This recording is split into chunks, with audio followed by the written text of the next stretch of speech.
Hi guys, it's Colette. Welcome back to my channel. And I thought I'd just do a kind of short talk on poltergeists. Poltergeists have been an interest in mine since about my late 20s, early 30s. And at that time I started to be called into people's houses to maybe help spirits over or deal with spirits that were maybe causing bother, um, and also to investigate and see what was going on where I suspected a poltergeist situation. Poltergeist kind of just means noisy ghost, which is kind of what they can be. But there's two different types of poltergeist and they're very different. And you have to be aware of the two different types because there's different ways of dealing with them. Now, the less common one, well, is it? I don't know. But the first one, let's say, is actually just energy that builds up in a house, normally round about a person. And this energy doesn't really have anywhere to go, and it builds up and builds up until the force behind it can move something or make a noise or whatever. That type of poltergeist can be seen in houses maybe where there's a troubled teenager or a toddler that is very, very, very wound up. And basically, they're not a spirit as such, they're an energy build up. Now, don't get me wrong, they can be quite intense. But you're not going to see like a being that is maybe a spirit with them. You're going to sense massive energy spots or sometimes see dark shadows, etc. But these type tend to be, it depends on how the energy is. Obviously it can ebb and flow a bit, but if you've got maybe a teenager that's gone through something or is upset about something and bit by bit that doesn't get helped or out, then you can have this energy build up. That sort of thing can lead to more energies of bangs or bashes or things being knocked over. Now, one of the ones I saw again was going into a house and realising that they thought they had a spirit of a grandfather around and was causing problems, and it actually wasn't. It was actually the teenage daughter who was very, very, very nervous and anxious and concerned about things that were going on round about her, and the energy was coming from her. Now, in that situation, basically, you have to address the problem. You have to address the emotional aspects and also realise that you probably have got quite a psychic being on your hands that is able to manifest this energy as such. So that would be dealt with more with the person and smudging and maybe getting them to therapy, etc., so that the cause of the build-up of energy was treated. Now, the second meaning of poltergeist, or the second manifestation of it, is actually like a little spirit, a little naughty, mischievous spirit. And I've seen certainly more of those type than I have of the sort of angst ones.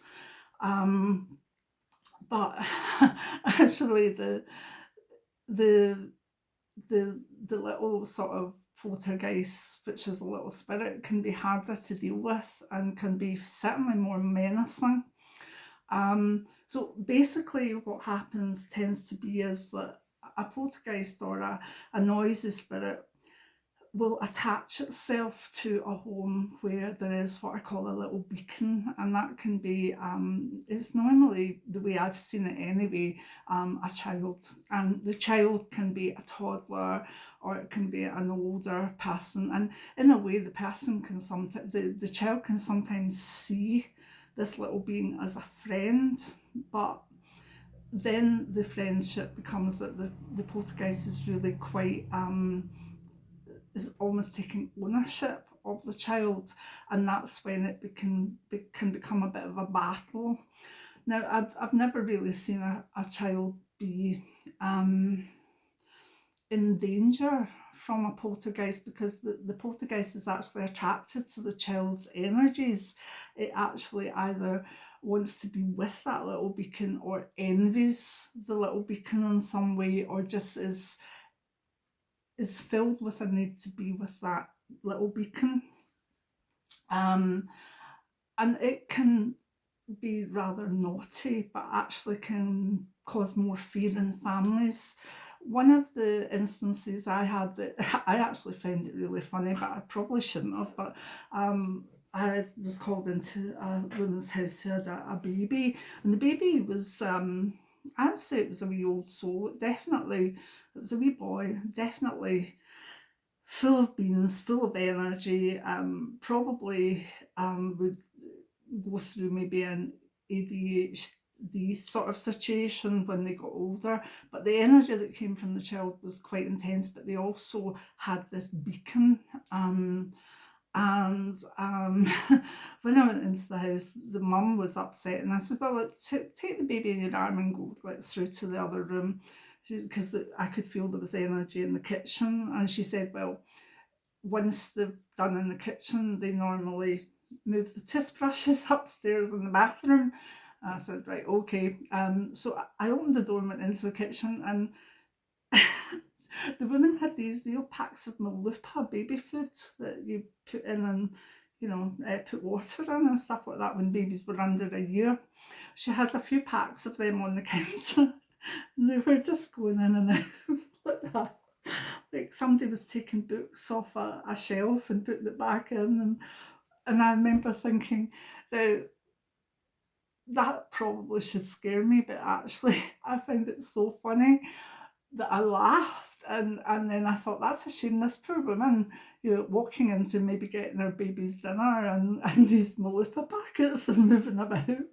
So then it stopped abruptly, and I felt the energy go upstairs. Went upstairs after it, and she told me that she put the toothbrushes in a container, and they were always in the container. But when this energy was about, always one come out, and it was normally the babies or whatever. So I went upstairs, and there we go. The 3 toothbrushes were out. I was like, right, okay. So I thought, oh, it's going back downstairs. So I went back downstairs and stood at the bottom of the stairs and looked up, and no, the wee thing was at the top, and it kind of put its head out. And it was like a wee 3-year-old, boy, and it looked at me like, I don't like you. He's my friend, and I'm not going. And I said to him, okay, don't go. And he was like, what? I said, don't go. But I'm telling you now, if you stay, you stop your nonsense. You stop what you're doing now. Otherwise, I'll make you go. And it was like, oh, it was as though this little spirit child needed a mummy to say, don't you dare do that. Don't you dare scare that woman. Don't you dare be noisy. And if you do that, you can stay, but they mustn't know you're here. I said, so think about that. And I remember the look I got was quite vicious. And I thought, no. So again, I said, I'm telling you, if you don't make a deal with me now, that you calm everything down, and you can be around the wee boy as a wee protector. You can be his friend, but nothing moves, no noises, no nothing. Because if you don't, then I'm going to make sure that I banish you somewhere. And the thing said, okay. So I told the mum that the energy would not be around that much, and basically so that she wouldn't be scared. Now, I went back about 6 weeks later, and the energy had actually moved on. And the sense that I got was that there was another household that it could have more fun in. It was quite a mischievous wee thing. It was not my place to banish or whatever, but I felt the easiest thing was to talk to it like a a mum, because that's what was needed. So in the situation where there's maybe a spirit poltergeist, I think you need to know what you're doing, and there's always professionals out there that would be able to help. I'm sure there would be. But if you've had experience of a poltergeist, either the energy one or the spirit one, I'd love to hear your stories down below, because I'm quite fascinated by them, and I've seen quite a few of them, but the one that moved the Malupa packets was something else. So if you like some of my spiritual stories of ghost busting, or about different types of spirits, etc., give me a thumbs up. And if you want to hear more about my life, my memoir, Memoirs of a Clairvoyant, is out there too, by Colette. And also, if you want to know more about the afterlife, my book Dying to Live, Death and the Afterlife, is by Colette, is out there too. So yeah, I love to pass on my stories. It's just some of them are from 25 years back now, or 30 years. Oh God.